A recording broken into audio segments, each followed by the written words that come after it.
जय हिंद। इस वीडियो में हम लोग समझने वाले हैं निर्देशांक ज्यामिति। निर्देशांक ज्यामिति क्या होती है, बेसिक लेवल से शुरू करेंगे, फिर धीरे धीरे इसके लेवल बढ़ते जाएंगे। बेसिकली हम लोग इसमें फिलहाल दूरी सूत्र और रेशियो वाला क्वेश्चन, और जब 3 पॉइंट से मिलकर अगर कोई त्रिभुज का निर्माण होता है तो उसकी क्षेत्रफल क्या होती है, इस सब के बारे में चर्चा करेंगे। पहले समझते हैं निर्देशांक ज्यामिति होती क्या है। अगर कोई पॉइंट यहाँ है और कोई पॉइंट यहाँ है तो इसकी ज्यामितीय रूप में स्थिति क्या होनी चाहिए, ये कहाँ रहना चाहिए, ये कहाँ रहना चाहिए। जैसे ये कोई हॉरिजॉन्टल लाइन है और ये कोई वर्टिकल लाइन है, ठीक है। इसको हम लोग एक्स अक्ष कहते हैं, इसको हम लोग वाई अक्ष कहते हैं, ठीक है। ये मेन जो है ये है मूल बिंदु, इसे हम लोग मूल बिंदु कहते हैं। इसे हम लोग मूल बिंदु यानी ओरिजिन कहते हैं, जिसको हम लोग ओ से लिखते हैं, ठीक है। इसको हम लोग ओरिजिन कहते हैं यानी मूल बिंदु कहते हैं। अब समझिए ये एक्स अक्ष है, तो माइनस वाई अक्ष माइनस एक्स अक्ष। अगर कोई पॉइंट 2, 3 है तो हम यहाँ से एक चीज समझेंगे कि ये x है और ये y है। पहले हम लोग x को लिखते हैं, फिर हम लोग y को लिखते हैं। ये x है और ये y है। अब अगर हम इसकी चर्चा करें, x अक्ष की ओर बढ़ते हैं, x अक्ष की ओरिजिन से दाएं और x अक्ष की ओर बढ़ते हैं, इधर जाते हैं तो हम पॉजिटिव पाते हैं। इसको हम लोग पॉजिटिव से डिनोट करते हैं। अगर हम आगे बढ़े तो इससे पीछे, ओरिजिन से पीछे भी बढ़ सकते हैं, जिसको हम लोग माइनस कहते हैं, माइनस से लिखते हैं, ठीक है। ओरिजिन से आगे की ओर बढ़ते हैं तो प्लस, और ओरिजिन से पीछे बढ़ते हैं तो माइनस। एक्स अक्ष जो होता है या किसी पॉइंट की जो लंबाई होती है, दूरी होती है, उसको दर्शाता है, और वाई अक्ष किसी पॉइंट की ऊंचाई को दर्शाता है, ठीक है। यह इसकी ऊंचाई को बताता है और यह इसकी दूरी को बताता है, एक्स अक्ष। अगर हम वाई अक्ष पर ऊपर की ओर ऊंचाई की ओर बढ़ते हैं तो ऊपर की ओर प्लस होता है और नीचे की ओर जाते हैं तो ये माइनस होता है, ठीक। अब पहला चीज है कि ये है फर्स्ट क्वाड्रेंट। क्वाड्रेंट ये देखिए 4 भाग में बटा हुआ है, ठीक है।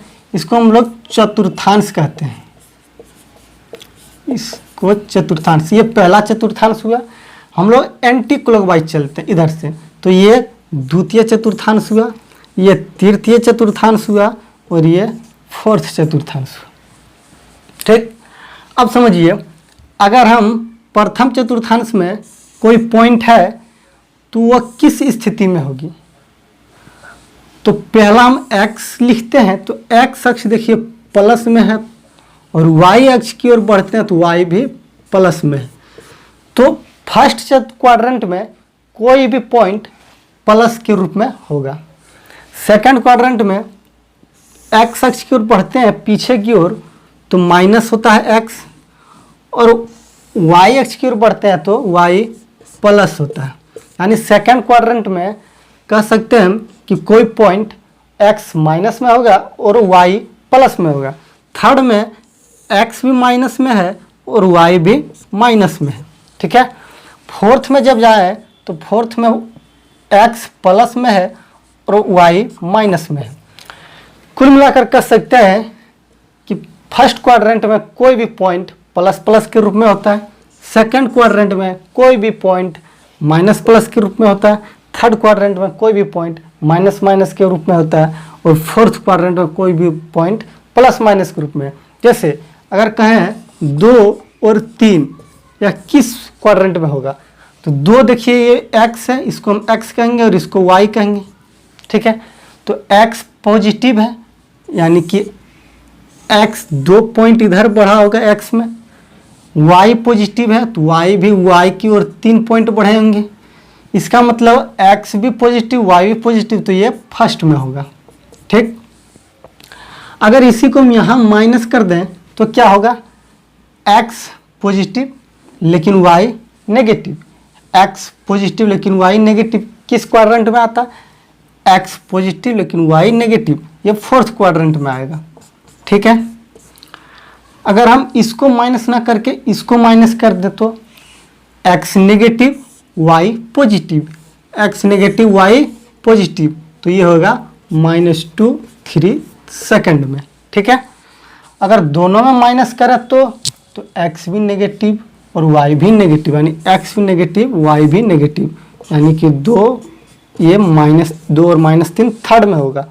ठीक है, ये इसका कुछ बेसिक चीज़ था जो आपको याद होना चाहिए या समझ गए होंगे। ठीक है, अब इसको थोड़ा आगे बढ़ते हैं।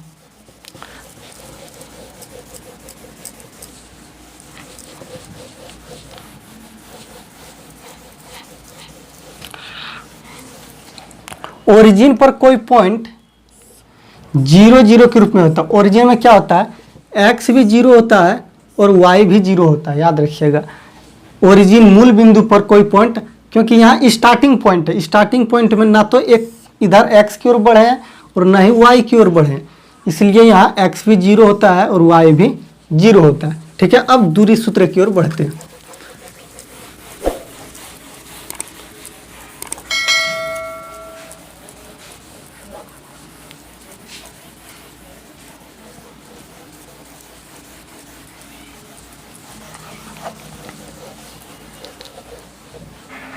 समझिए, दूरी सूत्र क्या कहता है,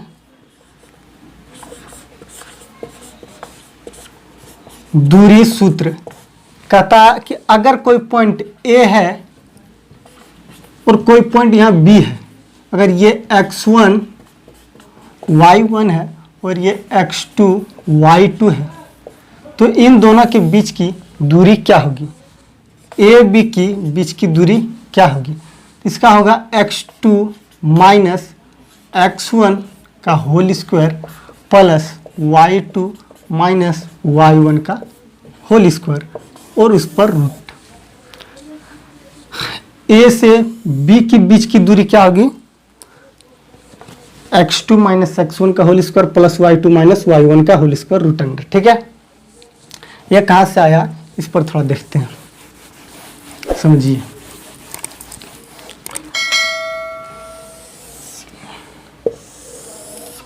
ये x अक्ष, ये y अक्ष,